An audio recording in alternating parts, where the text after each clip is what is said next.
Good evening, ladies and gentlemen. My name is Sean Costello from Atlanta, Georgia. It's a pleasure to be here.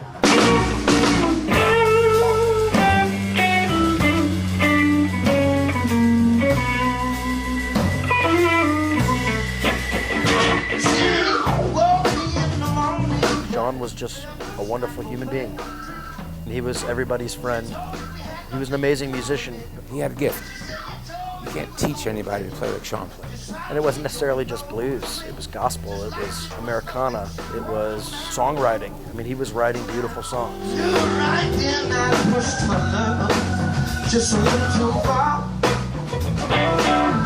His music touched a lot of people. Actually, his music touched a lot of people after he passed. A lot of people got to discover him because of what happened.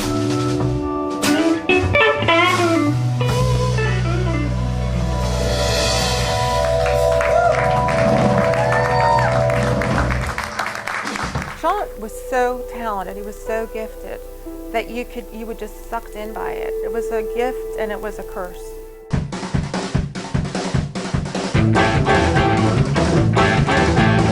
When he was on stage, that was his heart and soul out there.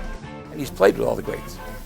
I mean, he's played with Kim Wilson, he's played with Delbert McClinton, he's played with BB, he's played with Buddy Guy, Pontoon Perkins, Bob Margolin, you name it. And he's played with him. Well, tell me what's so wrong about fooling around on you.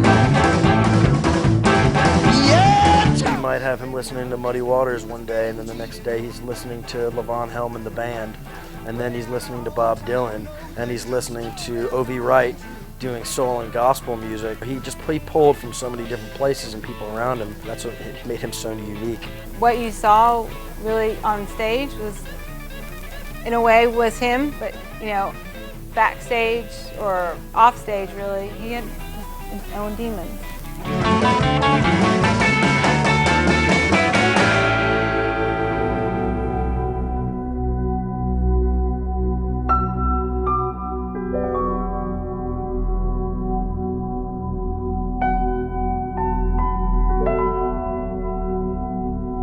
I think the diagnosis fits. It just came way too late.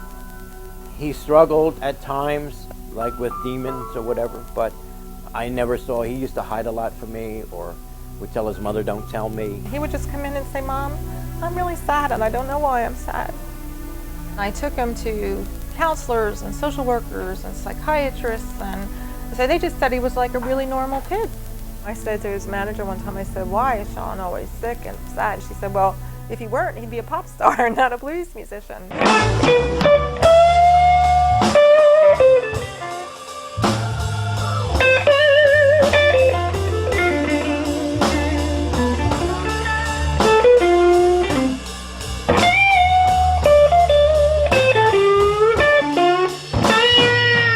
I could tell he was good when he first started to play Beale Street, because when he would play, all the musicians who were on break would come to Black Diamond where he played to listen to him. Sean got up and played 3 tunes, and I was just like blown away. From early on, he was more comfortable on stage than he necessarily was, one-to-one. I think it was a huge crutch for him. He could almost hide behind the guitar. He kind of hid behind that persona. Sean stopped knowing he was Sean. He was just a badass guitar player. Badass, just moved very, very comfortably through it. Like the spirits were in him.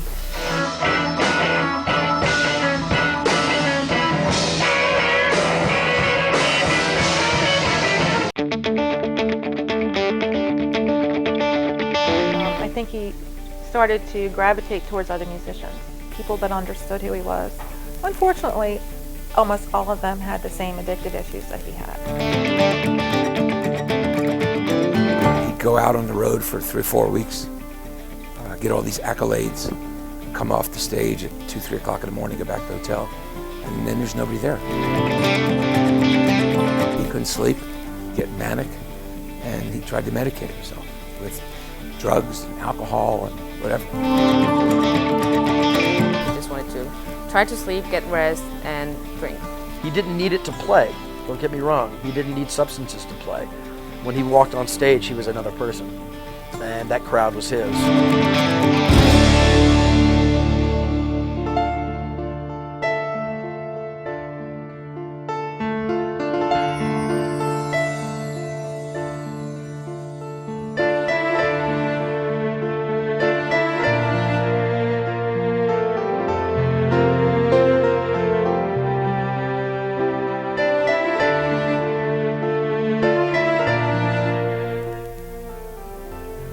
Just ripped my heart out. You can't explain to anybody what it's like when you lose a child, you know. It's like part of you dies too. My heart of hearts, knowing Sean, I know he didn't want to die. I really believe it was an accident. During the last conversation, I didn't hear anything that could possibly indicate that he wanted to die.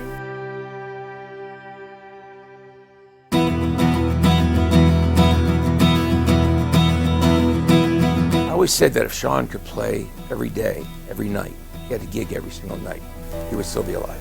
I think that's really the struggle for musicians who have this disorder. Is like whenever they get off stage, they don't really know what to do with themselves. I think that musicians are extra sensitive. That's why we write the things that we write and feel, especially a musician like Sean is ultra hypersensitive to everything around them.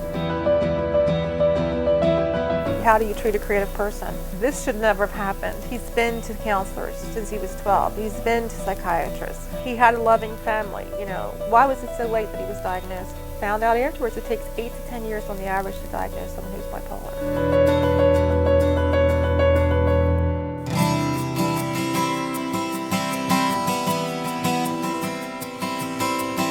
My ultimate goal is that no one ever dies because of bipolar disorder.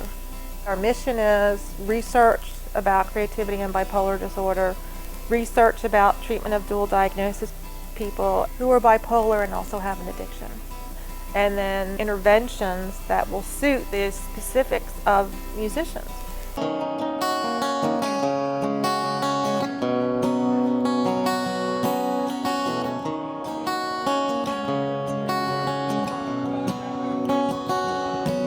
Well, I guess that I should be over it by now. Sean was just too good to go. The moon rose and fell for him. I mean, he was my sunshine. My brow. The paper said so many things about you. They don't know the side of you that I knew. You'd be surprised to see it through my eyes. You'd be surprised to see it from my side. It all falls into place in its own sweet time. If you could see the way it all fell into line.